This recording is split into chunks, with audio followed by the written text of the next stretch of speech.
All right, y'all, before we get into it, here we are, day 15, near the end of the day.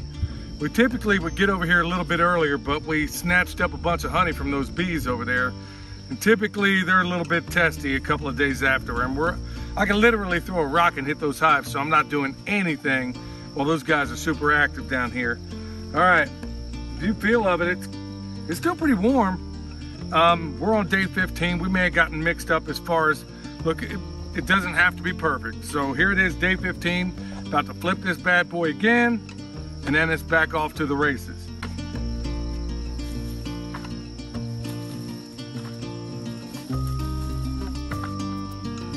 All right, that's a wrap. It's all filed up again. Basically took it from here to there. It's a little bit hot, so there's a little bit of dead bacteria in there. So what we're gonna do, and this is where you gotta call audibles all throughout this, is instead of putting the tarp on through the night, we're just gonna let it air out overnight, let some of that heat dissipate out of there, and see what happens. And like I said, I mean, day 18 is the day when you wanna hit your mark. If it goes a few days longer than that, sometimes, you know, it even happens to old pros. But it looks like we're gonna hit that mark, so, all right, now let's get into it.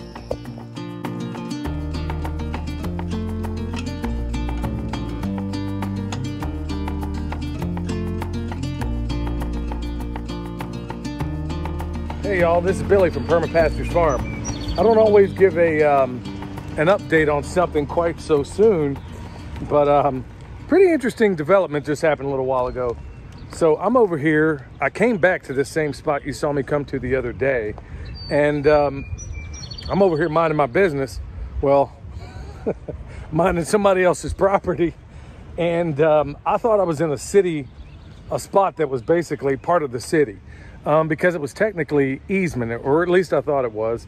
A guy comes up to me and he's got this German Shepherd, and rather tall guy, and you know, rather affable. He comes up and says, "What are you doing?" I said, "Oh man, I'm glad you asked. I'm out here guerrilla gardening." He says, "Well, what are you growing?" I said, "Well, I got some sweet potatoes over here, and you know, back over there." I said, "I'm fixing to put in some Cushaw squash and some Cherokee tan pumpkins." And he says, "Yeah, well, if you maintain it, I'll let you have it." And I'm like, "Say what?" And he's like, "Dude, this is my property." And I'm like, "Oh, really? I thought this was part of the city easement, because I'm looking at a transformer over here, and having done this work for a very long time, these things, at least I thought I knew exactly how these things typically go. I thought I was on city property.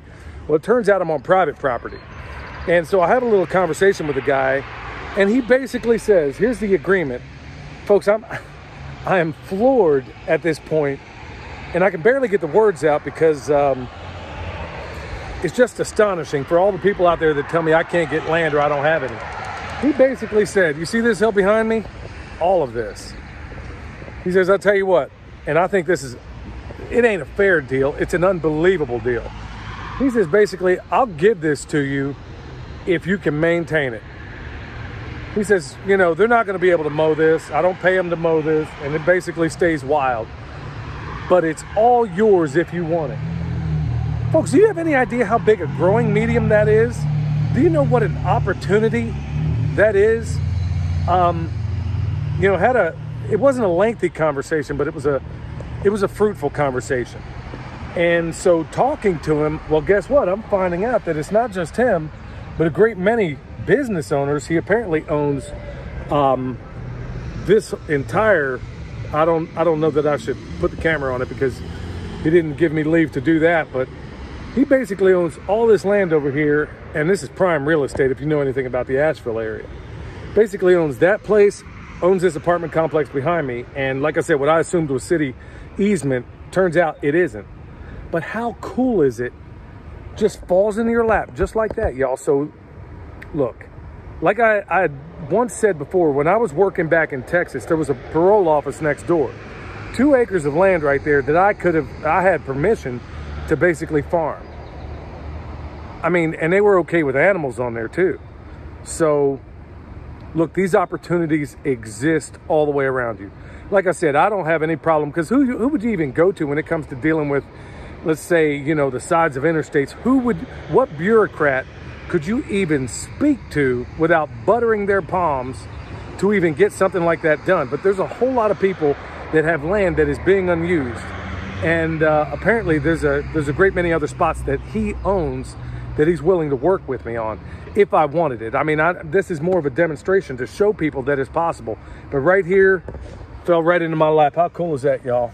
Well, this isn't exactly the video. I wasn't planning on filming anything today. But guess what? Danny and Wanda, I want to thank y'all. Thanks a million for those Cherokee tan pumpkins. And we basically got a lot of seeds with the stuff we grew last year from y'all. And also, Justin, these Cushaw squashes are gonna be all through this bad boy when it's all said and done. So y'all, it's late in the evening. I'm out doing some errands. I'm running around. I'm doing a bunch of things, and I couldn't be any more thankful at this point, y'all. There are available places to farm. In fact, I mean, just a little side note. I should have said this from the get-go. He asked me why I was doing it. And all I said was, hey, have you seen the price in Ingles over there? This is the local grocery store. I said, have you seen the prices over there? He's like, he just shakes his head. Now, this is a guy that probably makes a pretty good living owning this prime real estate. And even he shook his head and he did one of these. And that's when he made the offer. How cool is that? All right. So we gave you an update on, the guerrilla gardening. And folks, the sky is the limit.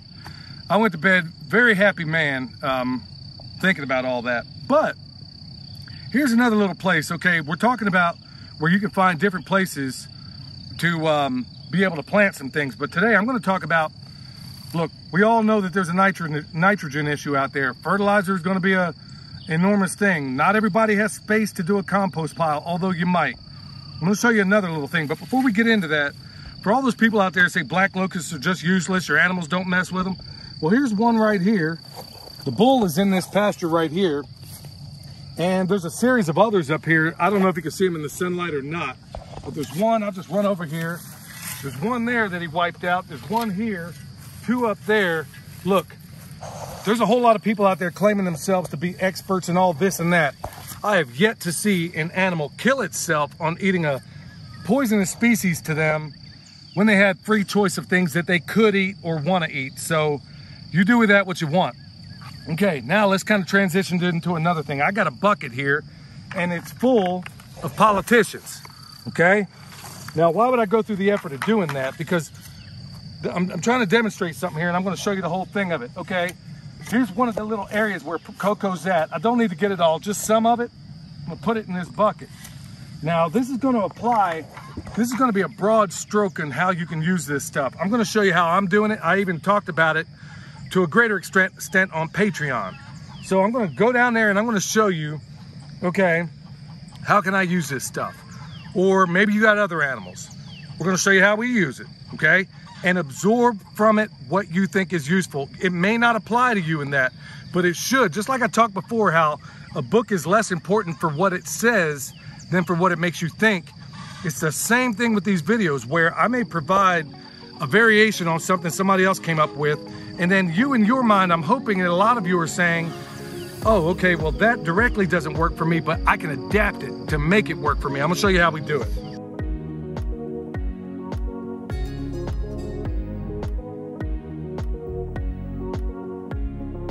All right, so over here, you can see all the politicians that I put in the past. We're down in the food forest area.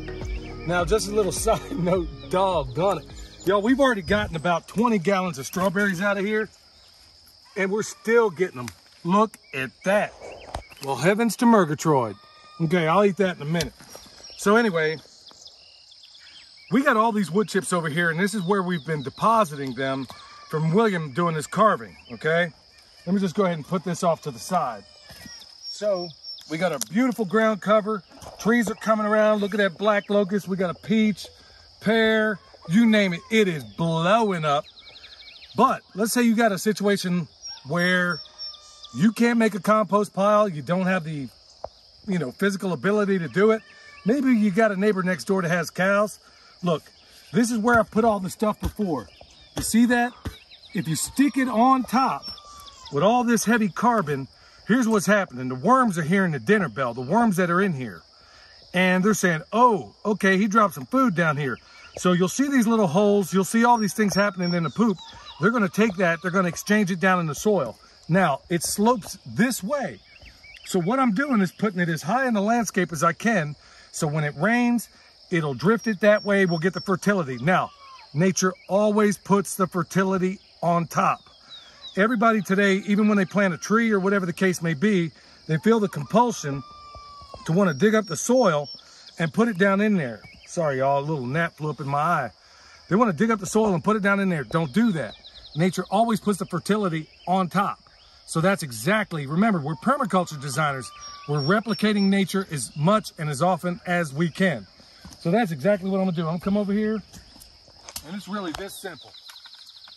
Now, I got all these strawberries in here I don't wanna, I'm just gonna dump it out.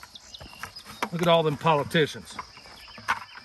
And I'm really not gonna do a whole lot with it. I mean, I've stopped up here earlier. I'm just gonna spread it out a little bit. Put it here and there. Well, I guess I won't be eating that strawberry. I'm just gonna spread it out. Now, a couple of things are gonna happen. Like I said, rain's gonna come along.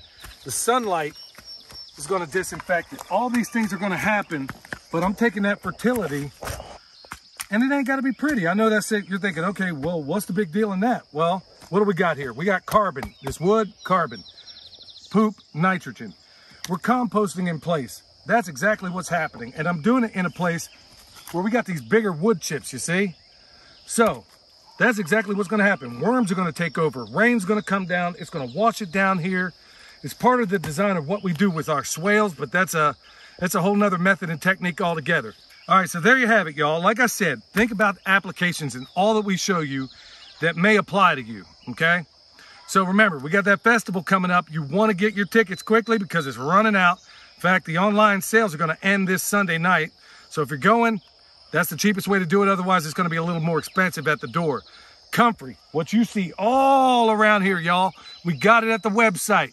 Go get some before we run out. Also, we got plenty of bone sauce, which we put on all these trees so we don't have a deer problem up here and we don't have a rabbit problem or any other problem. Thank the good Lord. Okay, EMP shield, freeze dryer, any of that stuff, you see it down below. All right, y'all. Hopefully this video, like all the others, has been a blessing to you. Till next time, this is Billy from Perma Pastures Farm, where permaculture is my passion. We'll see you next time.